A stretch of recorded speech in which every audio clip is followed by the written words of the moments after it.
nama saya Niputu Sri Kandi. Di sini saya akan menjelaskan 1. Mekanisme tidur dan hal tidur. 2. Menjelaskan jenis nutrien, fungsi, dan kebutuhan dalam tubuh. Mekanisme tidur. Keadaan tidur menyebabkan semua organ-organ tubuh mengalami penurunan aktivitas.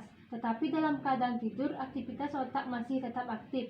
Aktivitas tidur diatur dan dikontrol oleh 2 sistem pada batang otak, yaitu 1. Reticular activating system atau RAS adalah sel yang terdapat pada batang otak bagian atas yang melepaskan katekolamin dan fungsi menjaga tubuh untuk tetap terjaga dan sadar.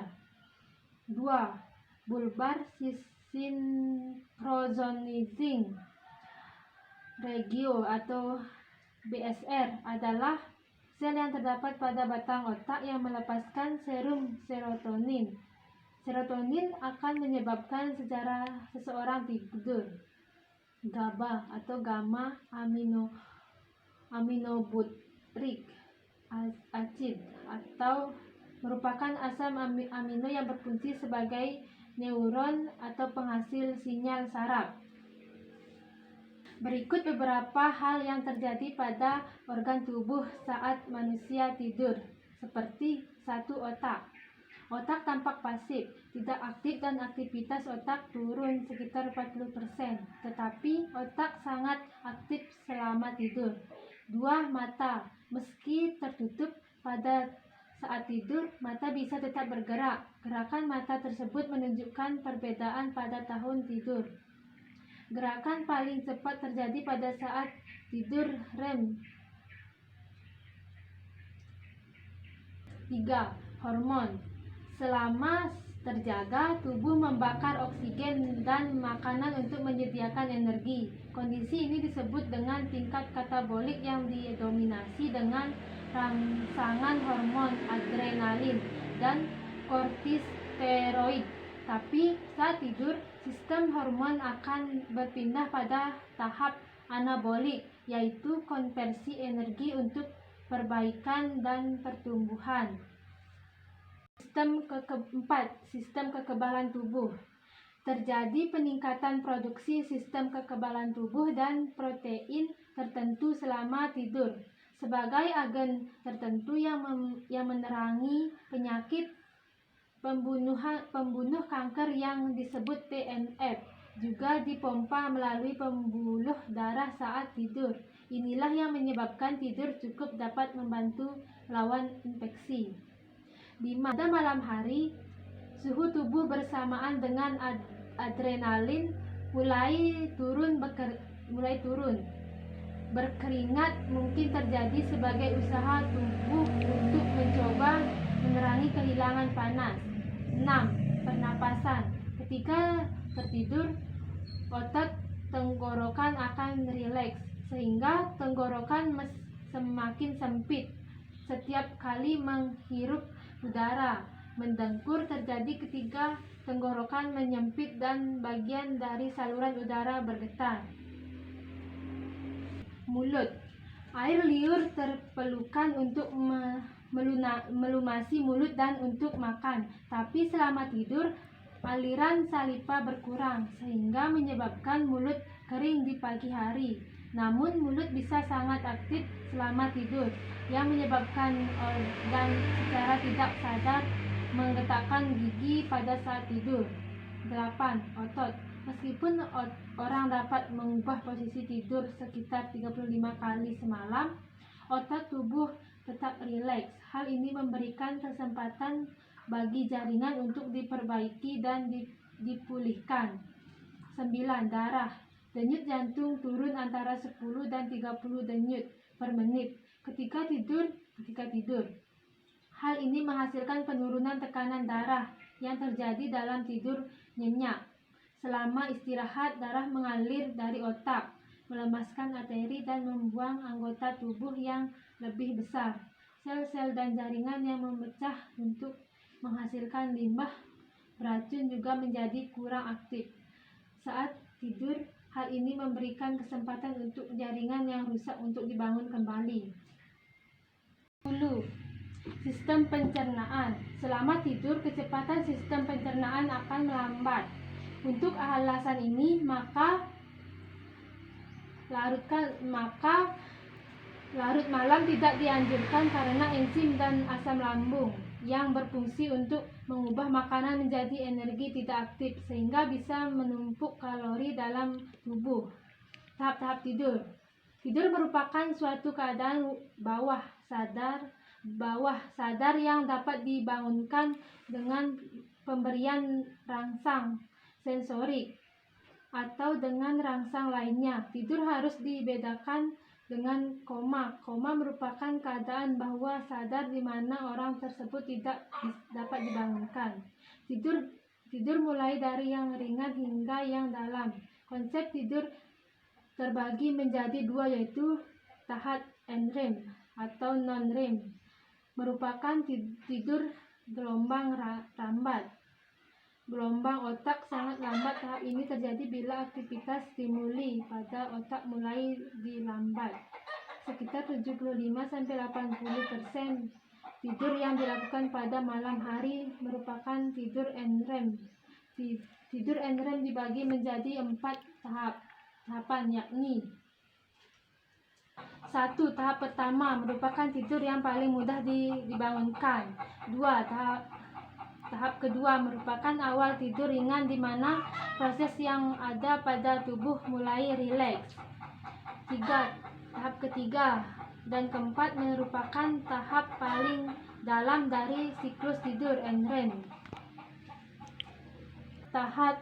Selanjutnya tahap REM adalah pergerakan bola mata yang sangat cepat walaupun mata dan keadaan terpejam. Tidur REM seringkali terjadi kembali selama 90 menit dan berakhir dari 5-30 menit. Mimpi banyak bermunculan pada tahap ini. Hal-hal yang perlu diperhatikan dalam tidur REM. 1. Tidur REM biasanya berhubungan dengan mimpi yang aktif. 2. Pada tahap tidur REM biasanya orang lebih suka dibangunkan daripada waktu tahap tidur gelombang lambat. Walaupun telah diberi rangsangan sensorik dan ternyata orang terbangun di pagi hari sewaktu episode tidur REM dan bukan pada waktu tidur gelombang lambat. 3. Tonus otot di seluruh tubuh berkurang dan ini menunjukkan adanya hambatan yang kuat pada serat-serat proyeksi spinal dan area eksitatorik batang otak.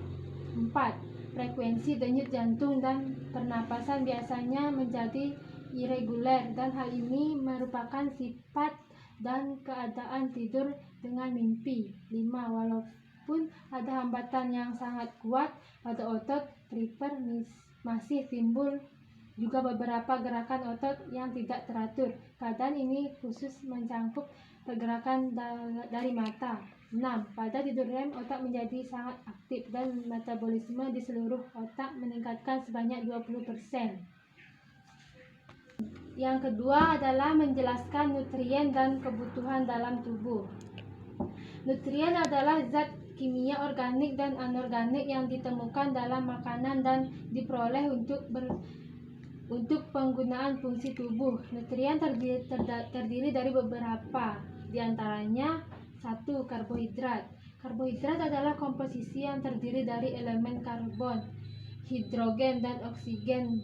Karbohidrat dibagi atas karbohidrat sederhana atau gula, karbohidrat kompleks atau amilum, karbohidrat kompleks amilum, serta serat adalah serat. 2. Protein. Protein sangat penting untuk pembentukan dan pemeliharaan jaringan tubuh. Beberapa sumber protein berkualitas tinggi adalah ayam, ikan, daging, babi, dan domba. Protein merupakan konstituen penting pada semua sel. Jenis nutrien ini berupa struktur nutrien kompleks yang terdiri dari asam-asam amino. Protein akan dihidrolisis oleh enzim-enzim proteolitik untuk melepaskan asam-asam amino yang kemudian akan diserap oleh usus. Fungsi protein. Fungsi protein yaitu protein menggantikan protein hingga selama proses metabolisme yang normal dan proses pengausan yang normal. Protein menghasilkan jaringan baru, dan protein diperlukan dalam pembuatan protein-protein yang baru dan berfungsi khusus. Protein diperlukan dalam pembuatan protein-protein yang baru dengan fungsi khusus dalam tubuh, yaitu enzim, hormon, dan hemoglobin. Protein sebagai sumber energi. Kebutuhan protein 10-15% atau 0,8 sampai 10 gram per kilogram dari kebutuhan energi total. Lemak. Ketiga, lemak. Lemak merupakan sumber energi yang dipadatkan. Lemak dan minyak terdiri atas gabungan gliserol dengan asam-asam lemak. Kebutuhan lemak 10-25% dari kebutuhan energi total.